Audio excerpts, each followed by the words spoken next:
तो हेलो बच्चों, क्या हाल है। उम्मीद करते हैं सब लोग मस्त होंगे।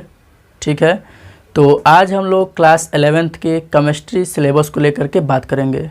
ठीक है, तो जो हम लोग का सिलेबस है केमिस्ट्री का, उसमें हम 11th का जो सिलेबस पूरा साल हम लोग देखने वाले हैं। Board plus competitive exam means neat and IIT दोनों को इंक्लूड करते हुए चलेंगे।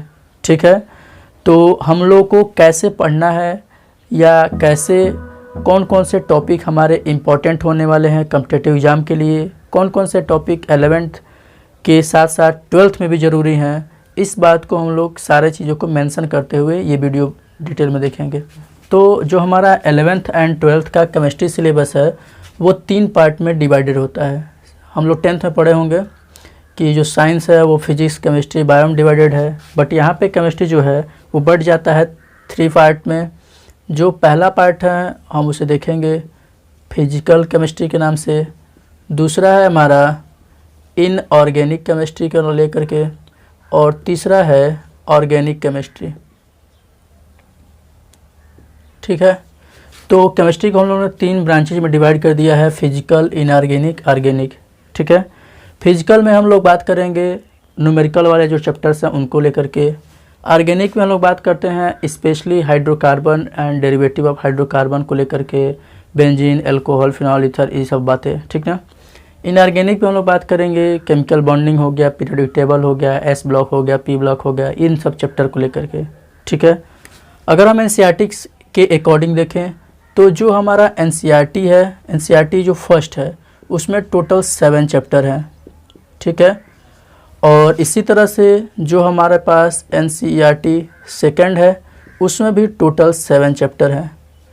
तो इसमें जो 7 चैप्टर हैं, इसमें 7 जो चैप्टर हैं उसमें से कौन कौन फिजिकल के टॉपिक हैं, कौन कौन से इनऑर्गेनिक के हैं और कौन कौन से ऑर्गेनिक के हैं, ये हम लोग बात कर लेंगे।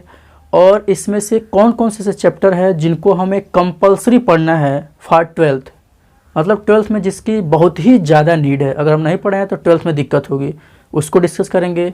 और कौन कौन से ऐसे चैप्टर हैं जो कि कॉम्पिटिटिव एग्ज़ाम के लिए बहुत ही ज़्यादा इम्पोर्टेंट हैं।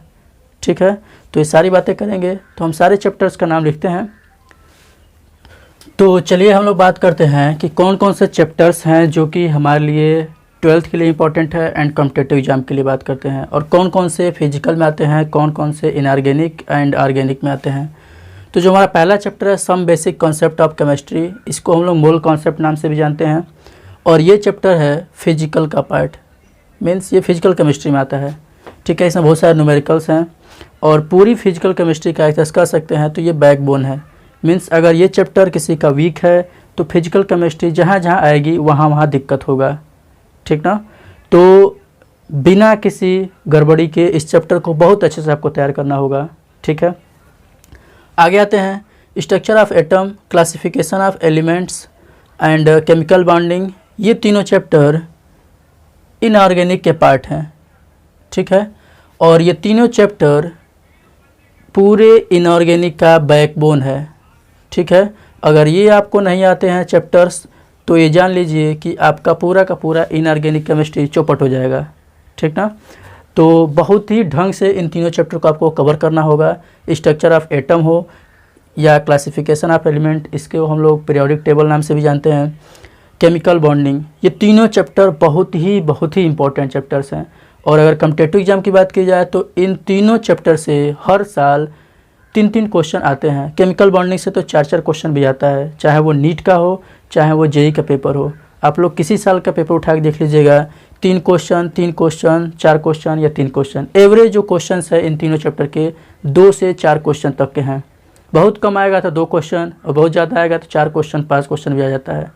ठीक ना, तो कॉम्पिटिटिव एग्ज़ाम के अकॉर्डिंग के हिसाब से भी ये तीनों चैप्टर बहुत ही इंपॉर्टेंट चैप्टर्स हैं।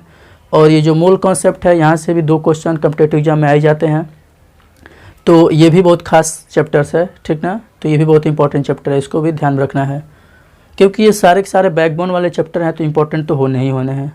आगे हमारे पास है state of matter, thermodynamics, equilibrium. ये भी तीनों चैप्टर फिजिकल केमिस्ट्री के चैप्टर हैं। और अगर हम कॉम्पिटिटिव एग्जाम के अकॉर्डिंग बात करें तो ये तीनों चैप्टर में से सबसे वेटेज वाला चैप्टर थर्मोडायनेमिक्स एंड इक्विलिब्रियम है। स्टेट ऑफ मैटर से भी क्वेश्चन आते हैं, बट बहुत ज़्यादा क्वेश्चन नहीं आते हैं, 1-2 क्वेश्चन यहाँ से मिल जाएंगे आपको। थर्मोडायनेमिक्स से 3 क्वेश्चन से लेकर के 3 क्वेश्चन जनरली मिल ही जाते हैं, 2 क्वेश्चन 3 क्वेश्चन मिल जाएंगे। इक्विलिब्रियम से भी यही रेशियो है, 2 क्वेश्चन 3 क्वेश्चन किसी कॉम्पिटिटिव एग्जाम में आपको मिलेगा ही, बहुत कम तो 2 या 1 या 3, यही एवरेज इसका है। तो 2-3 क्वेश्चन यहाँ से भी आने के चांसेस रहते हैं। अब हम बात करते हैं इन 7 चैप्टर की। एनसीईआरटी फर्स्ट के 7 चैप्टर हैं, 11th की एनसीईआरटी फर्स्ट की ये 7 चैप्टर हैं, जिसमें से ये तो हमने कॉम्पिटिटिव एग्जाम के अकॉर्डिंग बता दिया कौन कौन इंपॉर्टेंट है, किस हिसाब से इंपॉर्टेंट है। अब हम बात करते हैं 12th के अकॉर्डिंग। 12th के हिसाब से अगर देखा जाए तो ये स्टार्टिंग के जो 4 चैप्टर्स हैं हाईली इम्पॉर्टेंट हैं 12th को समझने के लिए। अगर आप चाहते हैं 12th में आपको कोई दिक्कत ना हो तो ये आपको स्टार्टिंग के 4 चैप्टर बहुत अच्छे से आने चाहिए। ये 3 चैप्टर आपको थोड़ा से कम आते हैं तो काम चल जाएगा, बट ये चारों चैप्टर बहुत ढंग से आपको आने चाहिए, ठीक ना। अब आते हैं एनसीईआरटी सेकेंड पर, जिसमें से रेडॉक्स रिएक्शन ये फिजिकल केमिस्ट्री का पार्ट है, hydrogen S block P block ये तीनों इनऑर्गेनिक केमिस्ट्री के पार्ट हैं, ठीक है। और ये भी तीनों चैप्टर किसके पार्ट थे, इनऑर्गेनिक केमिस्ट्री के। तो इनऑर्गेनिक केमिस्ट्री में 3 चैप्टर इसमें है सेकेंड एनसीईआरटी में, और 3 चैप्टर फर्स्ट एनसीईआरटी में है, ठीक है। रेडॉक्स रिएक्शन जो है फिजिकल का पार्ट है, तो रेडॉक्स रिएक्शन फिजिकल का हो गया, state of matter, thermodynamics, equilibrium and ये मोल कॉन्सेप्ट फिजिकल का हो गया। तो रेडॉक्स रिएक्शन से भी 1-2 क्वेश्चन आपको कॉम्पिटिटिव एग्जाम में मिलेंगे। और अगर हम 12th के लिए देखें तो 12th के लिए भी ये चैप्टर बहुत ही इंपॉर्टेंट है, क्योंकि यहाँ से ऑक्सीडेशन रिडक्शन आता है एंड ऑक्सीडेशन नंबर कैसे फाइंड करते हैं ये चीज़ यहाँ पे बताई जाएगी, और जो कि बहुत इंपॉर्टेंट है, ठीक है। तो ये ध्यान रखना है कि ये आपको 12th के लिए भी पढ़ना है एंड कॉम्पिटिटिव एग्जाम के लिए भी पढ़ना है।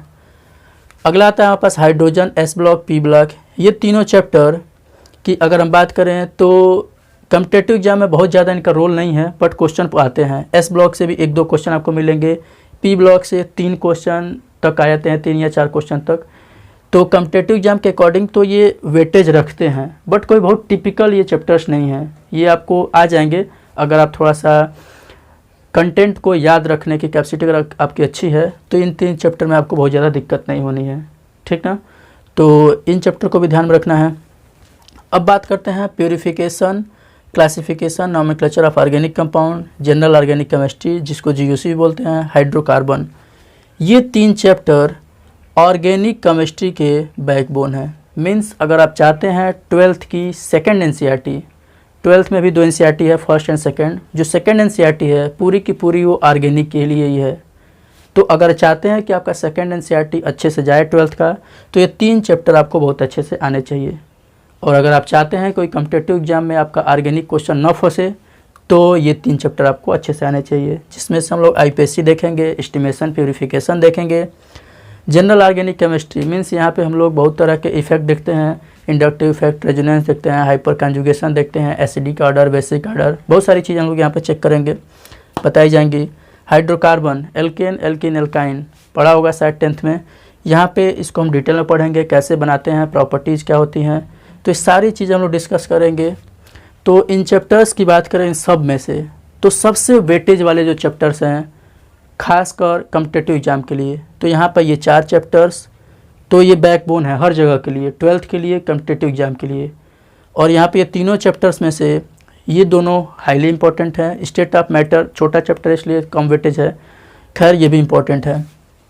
यहाँ बात करें redox reaction, highly important, S block, hydrogen, P block ये भी इंपॉर्टेंट चैप्टर्स में से आते हैं, बट ये टिपिकल नहीं है, कंटेंट थोड़ा ज़्यादा है, बट ये आप कर लेंगे। यहाँ पे ये जो तीनों चैप्टर हैं तो ये बैकबोन है ऑर्गेनिक केमिस्ट्री के। तो अब आपको हम बता दिए हैं कौन कौन से चैप्टर बहुत इंपॉर्टेंट हैं, किनको आपको बहुत अच्छे से पढ़ना है, खासकर अगर 12th में चाहते हैं आपको दिक्कत ना हो तो वो भी सारी चीज़ें बता दी गई हैं। 12th में आपको अगर ध्यान रखना है तो इधर मैं बता ही दिया हूँ। इधर की बात करें तो रेडॉक्स रिएक्शन एंड ये पूरा ऑर्गेनिक केमिस्ट्री वाला बेस ये बहुत अच्छे से आपको आना चाहिए। एंड अगर हम पी ब्लॉक की बात करें तो ये भी कोई गलत बात नहीं होगी, पी ब्लॉक भी आपको आना ही चाहिए, क्योंकि पी ब्लॉक के कुछ पार्ट यहाँ पे हैं और कुछ पार्ट 12th में हैं। तो ये बात ध्यान रखिएगा कि जो पूरा का एक बात ध्यान रखिएगा कि जो पूरा सिलेबस बांटा गया है 11th एंड 12th का, तो ये कुछ इस तरह से बांटा गया है कि 11th को बेस बनाया गया है और 12th को उसके आगे की चीज़ें रखी गई हैं। मीन्स अगर आपका 11th बहुत अच्छे से तैयार है तो 12th भी आपका बहुत अच्छा जाएगा, ठीक ना। लेकिन अगर आपने 11th को इजी वे में लिया तो 12th में आपको दिक्कत होनी ही है, चाहे वो बोर्ड को लेकर के हो, चाहे वो कॉम्पिटिटिव एग्ज़ाम को लेकर के हो, ठीक है। तो ये बात ध्यान रखिएगा और अच्छे से इसको हम लोग करेंगे, हर चीज़ को बोर्ड प्लस कॉम्पिटिटिव एग्ज़ाम दोनों को लेकर के चलेंगे। तो बस आज हम लोग इंट्रोडक्शन देखे हैं। कल हम लोग चाहे अगले वीडियो में हम लोग एक चैप्टर शुरू करेंगे, कोई भी चैप्टर हो सकता है, देखते हैं कौन सा चैप्टर शुरू किया जाए, ठीक है। जो बेसिक हो चैप्टर वही शुरू किया जाएगा। तब तक के लिए थैंक यू।